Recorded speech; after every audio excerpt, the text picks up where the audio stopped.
So again, what we've seen up till now is that in the Greek, we have this, Jesus is coming along and changing Torah, saying obey the Pharisees, whereas in the Hebrew, he's actually upholding Torah. Now, in light of that, how do we explain this passage, Matthew 5? Matthew 5, 6 times, Yeshua says, in the Greek, he says, you have heard it said, but I say. And it really sounds like when you read this in English, that Yeshua, or in the Greek, Jesus is coming along and changing entire Torah commandments, adding, taking away, modifying. So what's going on? Did he uphold Torah or did he not uphold Torah? And this is especially a very difficult textual question, because in that very same passage, in verse 17, he says he's not come to do away with one jot or one tittle. So how could he then turn around and a few verses later start changing things, saying, you have heard it said, but I say? Well, let's look at one passage here, one passage that particularly caught my eye. This is Matthew 5, 33 to 37. It says there in the Greek, again you have heard that it was said to the people long ago, do not break your oath, but keep the oath you have made to the Lord. But I tell you, do not swear at all. And here, very explicitly, Jesus is saying in the Greek not to swear at all. It's an absolute prohibition, if you're a disciple of Jesus, to swear, to make any kind of oath. And in fact, you can go to any court in the United States where there's the practice of putting your hand on the Bible and saying, I swear to tell the truth, the whole truth, nothing but the truth, so help me God. And you could tell them, I'm a devout Christian, a disciple of Jesus of Nazareth, and because of that I can't swear, because Matthew 5, 34 tells me I may not swear, and they won't think you're trying to pull a fast one, and they'll tell you, in fact, there's a standard formula for someone who's a devout Christian who's allowed to say, I affirm to tell the truth. And no one's going to think you're trying to pull a fast one or lie, because it's a standard thing that many devout Christians actually do. They won't swear because Jesus says do not swear at all. He goes on, either by heaven, for it is God's throne, or by the earth, for it is his footstool, or by Jerusalem, for it is the city of the great king. And do not swear by your head, for you cannot make even one hair white or black. Simply let your yes be yes, and your no, no. Anything beyond this comes from the evil one. Who's the evil one? Okay, we'll use that as a working definition. You're defining him as Satan. We won't get into that whole question, though. So Satan, if you say anything beyond yes or no, then you are from Satan, according to the NIV translation of Matthew 5.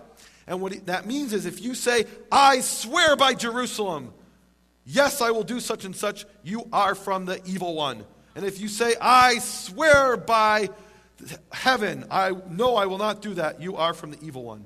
Well, I had a real problem when I saw this, because I said, okay, that doesn't really sound something wrong with this. And the reason I had a problem with this for me really began in Exodus 3:15. And many years ago, I was studying in Jerusalem under a Karaite sage named Mordechai Alfandari. And he was a very brilliant man. He would never try to convince you of anything. He would just present you the scriptural verses, and you would see that he was always right. And one day, he sat me down, and he said, Nehemia, read to me Exodus 3:15 out loud. And I said, okay, I'll read it to you out loud. Now, bear in mind, being raised as a Pharisee, there were certain things that had been so ingrained and so I'd been taught, and I just couldn't break free from them for many years, even after I became a Karaite, because, these things have been ingrained so deeply. And you tell me, after I'm done reading this, what Pharisaical practice I'm expressing here. And back then, I'd read this verse to Mordechai, following my Pharisaical indoctrination. And God said further to Moses, thus shall you say to the children of Israel, Adonai, Lord, the God of your fathers, the God of Abraham, the God of Isaac, and the God of Jacob has sent me to you. This is my name forever, and this is my memorial from generation to generation. So what did I say anything wrong there? I said Adonai instead of what it actually says there. In fact, it says there in the Hebrew, Yud He Vav He, which I pronounce as Yehovah, others pronounce as Yahweh or Yahweh, and I won't go now into the reasons for those differences. But it's very clear that the letters in Hebrew are Yud He Vav He, Yehovah, or Yahweh, and I had read it following the rabbinical ban on the name as Adonai, which is Lord, and in fact in all of your English Bibles, or most of your English Bibles, you'll have capital L, capital O, capital R, capital D, which is following this rabbinical ban on the name. In fact, in the Hebrew text of Scripture, the name of the Creator, Yehovah, appears 6,828 times. Nearly 7,000 times. That's an average of approximately 7 times on each page of the Hebrew text of Scripture. And in every single instance, virtually, that you read in your English Bibles, you'll see it's translated as Lord, capital L-O-R-D, in small caps, which is simply the translation of Adonai. And this comes from a rabbinical ban on the name. In the Mishnah, it explains that anybody who reads that name according to its letters and not as Adonai has no portion in the world to come. So there's an absolute ban on pronouncing the name of the Creator that the Pharisees teach. In fact, most Pharisees today refer to the name of the Creator as the ineffable name of God. Ineffable means unpronounceable. You may not pronounce this name. I was taught with my mother's milk that the greatest sin that I could possibly do was to say the name of the Creator. That was utter blasphemy to say His name out loud. And I was taught to say Adonai. And even after I went to the Scriptures and became a Karaite, turning just to the Hebrew Scriptures, this was something that was so deeply ingrained that when I read this verse, I ended up reading it, Lord, this is my name forever, and this is my memorial from generation to generation. Even though right there in front of me were the Hebrew letters Yud He Vav He, Yehovah. Now, when I realized this, the words of the prophet came to mind, they have eyes, but they do not see. And I was talking about myself. The letters were right there in front of me, but being so indoctrinated and this being so deeply ingrained, this ban in the name, I'd read it as Lord. Now, what about the end of this verse, Exodus 3:15? It goes on, it says, this is my memorial from generation to generation. Yehovah is His memorial. What does that mean, memorial? Today only dead people have memorials. So what's His memorial? That's just a horrible translation. The word that they translate as memorial, the Hebrew word is zecher. Now, zecher in Hebrew does mean to remember, but it has a much broader meaning than it does in English.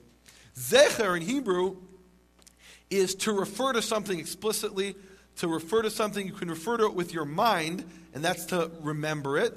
Or you can refer to it with your mouth, and that's to mention it. To explicitly to sum it up in your memory or to sum it up with your mouth. Now, Exodus 23:13 is the same word, and there it says, and the names of other gods you shall not zecher, nor shall it be heard upon your mouth. Now here it's very clear from the context that zecher does not mean to remember. It's not telling you don't remember Easter. It's telling you don't mention Easter, which I've just done now for educational purposes. But it's very clear from the context it shall not be heard upon your mouth. You must not mention it. Don't even mention those names of the pagan gods. And when we're talking about the God of Israel, what it's saying is, this is my name forever. This is my zecher, my mention from generation to generation. What that means is, whenever we summon up His name, whether in our minds or in our mouths, whenever we refer to Him, we must refer to Him by His name, which is Yehovah, or others pronounce Yahweh. But it's very clear that His name is not Lord. That's just a title. Now, once I realized this, everything started to fall into place. Verses that I'd read 50 times, and I went over them before, and I never realized the significance of them. And that from these verses, it's very clear that the name of the Creator is not ineffable. For example, Deuteronomy 6:13 says, you shall fear Yehovah your God, and you shall worship Him, and in His name shall you swear. And others translate, in His name shall you make oaths. Now, after I realized that the name of the Creator is not ineffable, I realized, okay, how can you swear in His name if you're not allowed to pronounce His name? It's very clear from this verse that the name is not ineffable. It's not forbidden to pronounce the name of the Creator. In fact, that's how we're supposed to mention Him. We're supposed to refer to Him. Again, a second time, it says, Deuteronomy 10:20, Yehovah your God you shall fear, and Him you shall worship, and to Him shall you cling, and in His name shall you swear. Now, the practice of swearing in the name of the Creator, in the name of Yehovah, is something we see throughout the Tanakh. For example, in 1 Kings 2:23, we see that King Solomon makes a vow, and he says, so shall Yehovah do to me, and even more. Now, what does he mean by that? So shall Yehovah do to me, and even more. First of all, by invoking the name of the Creator, he's swearing in the name, just like it says in Deuteronomy. So shall Yehovah do to me, and even more. And what he means by that is he's laying a curse upon himself, saying that if I'm lying, may Yehovah do to me X, Y, Z. It doesn't even tell us what the X, Y, Z is. That's not the point of the story. So shall Yehovah do to me, and even more than that, and even worse than that. Another vow formula we see throughout the Tanakh is what the vow that King David uses in 1 Samuel 20, verse 3. And there King David says, as Yehovah lives. He's making a vow in the name of the Creator, Yehovah, saying, as Yehovah lives. And what he means by this vow is, if I'm lying by my very actions, I'm denying the life of the Creator. That's a very serious vow. And the opposite is also true. If I'm telling the truth by my very actions, I'm declaring the life of the Creator. Now, this vow formula, as Yehovah lives, is actually related to a very important end times prophecy, which appears in Jeremiah 12:16. And this verse was always fascinating to me, this whole passage, because if you read the passage, this is one of the few verses in the entire Tanakh, in the entire Old Testament, which is explicitly and exclusively speaking to the Gentiles. This is a verse that has absolutely nothing to do with me. This is a promise to the Gentiles for the end time. And there it says, and it shall be if they nevertheless learn the way of my people to swear in my name as Jehovah lives, if the Gentiles will learn to swear as Jehovah lives, and the way they taught my people to swear by Baal, meaning the Gentiles used to swear as Baal lives, and they came and they taught that practice to Israel. If those same nations will learn to swear as Jehovah lives, then they shall be built into my people. That's a very important end-time prophecy for the nations, that they'll be built into Israel if they'll learn to swear as Jehovah lives. Now, you should be getting a little bit nervous here right now because Jesus has forbidden you to swear under any circumstances, and if you swear, you're from the evil one, according to the Greek Jesus. But let's see what it says in the Hebrew. In Hebrew, Matthew 5, we read, you have further heard what was said by the ancients, you shall not swear falsely by my name. That's a direct quote, word for word, from Leviticus 19:12. But you must pay your vow to Jehovah, which is a paraphrase of Deuteronomy 23:21. And then he goes on and he says, but I say that you must not swear by anything falsely. Falsely is what he says in the Hebrew. So in the Hebrew, he's not prohibiting vows, he's prohibiting false vows. Not by the earth, which is his footstool, meaning you must not say, I swear by the earth, and be lying. You have to be telling the truth if you swear by the earth. Nor by Jerusalem, which is his footstool. Nor by your head, because you cannot make one hair white or black, but let your yes be yes, and your no, no. Anything added to this is evil. And we'll get back to anything added to this is evil in a minute. But in verse 37, he starts off saying, let your yes be yes, and your no, no. Now, he's not talking about making vows here. He's talking about making false vows. So when he says, let your yes be yes, what he means is, in this new context, is if you say, I swear by Jerusalem, yes, I will do such and such, that better be a true yes. That better not be a false yes. And if you say, no, I swear by the throne of God, I will do such and such, that better be a no. You better not be lying there. Now, why would he need to tell us that not to make false vows? Or why would he need to tell you not to make false vows? Isn't it obvious that you shouldn't make false vows? That's pretty obvious. But what happened apparently is in that period, some Pharisees came along and they said, okay, it says in Leviticus 19:12, you should not swear falsely by my name. So if I don't use the name, I'm allowed to swear falsely. That's what the Pharisees were teaching in this period, that you're allowed to swear falsely as long as you don't use the name, because it says by my name. And anyway, they don't use the name, so they can swear falsely all day long. Now, what Yeshua is saying is, no, when it says in Scripture not to swear falsely by my name, it doesn't mean you can swear falsely by other things. Yes, as a keeper of Torah, you're supposed to be swearing by the name of the Creator. That's what we read in Deuteronomy. But if you're going to swear by other things, that doesn't mean you're allowed to lie. The principle behind this commandment is not to swear falsely. Even if you don't use the name, you're not supposed to swear falsely. And I think that's obvious to anybody who uses common sense and looks at this in its context, that this is not a permission to vow falsely or to swear falsely. Simply, the way that an Israelite should be swearing is by the name, and if you're swearing by the name, you must not swear falsely. And all Yeshua is doing here is he's bringing out the underlying Torah principle, saying, no, what you Pharisees are doing, opening up these loopholes, saying I'm allowed to swear falsely, that's not the point of the commandment. You're over-literalizing it. You're taking the words and disembodying them from the context and from the meaning behind what it's saying. You're only taking the words and not the spirit of what it's really saying, which is the contextual meaning that anyone with common sense would understand.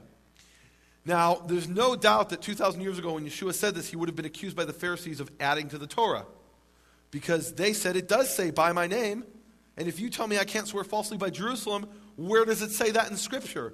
Now, to anyone who uses their common sense, to the simple Israelite shepherd or farmer who comes and hears, you shall not swear falsely by my name, it's obvious that you can't swear falsely by other things as well. That's obvious. But to the Pharisees, that's not so obvious, because to them, Scripture is a divine code. And Yeshua wanted to make it very clear that he's not adding to Torah. He's just bringing out the underlying Torah principle. And that's why he ends his statement saying, anything added to this is evil. He wouldn't add anything to the Torah because that would be evil. And this is simply a paraphrase of Deuteronomy chapter 4, verse 2. Do not add anything to the Torah or take away. And Yeshua is simply reiterating this basic Torah principle. Now, what we have in the Greek, Matthew, like it or not, is an abolition of vows. Jesus is coming along and abolishing vows. You're forbidden to swear by anything. That's a fact. That's what he says there. In the Hebrew Matthew, on the other hand, we have an abolition of false vows. That's a very different message, isn't it? A very different statement. He's not abolishing vows, he's abolishing false vows. And really what we see is the Greek Jesus, as he's called in the Greek Jesus, is abolishing entire Torah commandments. Don't worry about adding to the Torah. Obey whatever the Pharisees tell you to do. And don't worry about making, don't worry about vowing in the name of the Creator. Don't vow at all. That's what I'm telling you. Don't swear at all. Whereas we've now uncovered Hebrew Yeshua, the words of Yeshua as he's portrayed in the Hebrew, and there he's upholding Torah. He's saying they're claimed to authorities. They sit in the seat of Moses. Do as Moses says. Do as he says. And they're telling you that you can jump through these loopholes and swear falsely. No, that's not the point of the commandment. The point of the commandment is not to swear falsely at all. Not to swear falsely. Now, you as believers need to make a real decision. You have to ask yourself a question. The Greek Jesus is changing the Torah, adding, taking away, abolishing, modifying. The Hebrew Yeshua is upholding the Torah. You need to make the decision and ask yourself the question, who are you going to believe? You can't just ignore the Greek and you can't just ignore the Hebrew. They're both there. You need to make the real conscious decision, who are you going to believe? Are you going to believe the Greek Jesus that's changing Torah or the Hebrew Yeshua who's upholding Torah? And by the way, I don't want anyone to walk away from here tonight and says, Nehemia claims that there were two people who walked the earth and taught 2,000 years ago, one named Jesus, the other named Yeshua. That's not what I'm saying. What I'm saying is the way his words are portrayed in the Greek is fundamentally different than how the words are portrayed in the Hebrew. And you need to decide which one of those statements you believe, what's portrayed in the Greek or what's portrayed in the Hebrew. Let me help you out with that decision there. Let's look at Hebrew Matthew chapter 23, verses 16 and on. And there Yeshua is speaking to the Pharisees throughout Matthew 23. And there he says to the Pharisees, "Woe to you, you blind chairs." You can look in your Greek and you'll see it says, "Woe to you, you blind guides." In the Hebrew, he says, "You blind chairs." Remember Matthew 23, verse 2, he said they sit in the seat of Moses.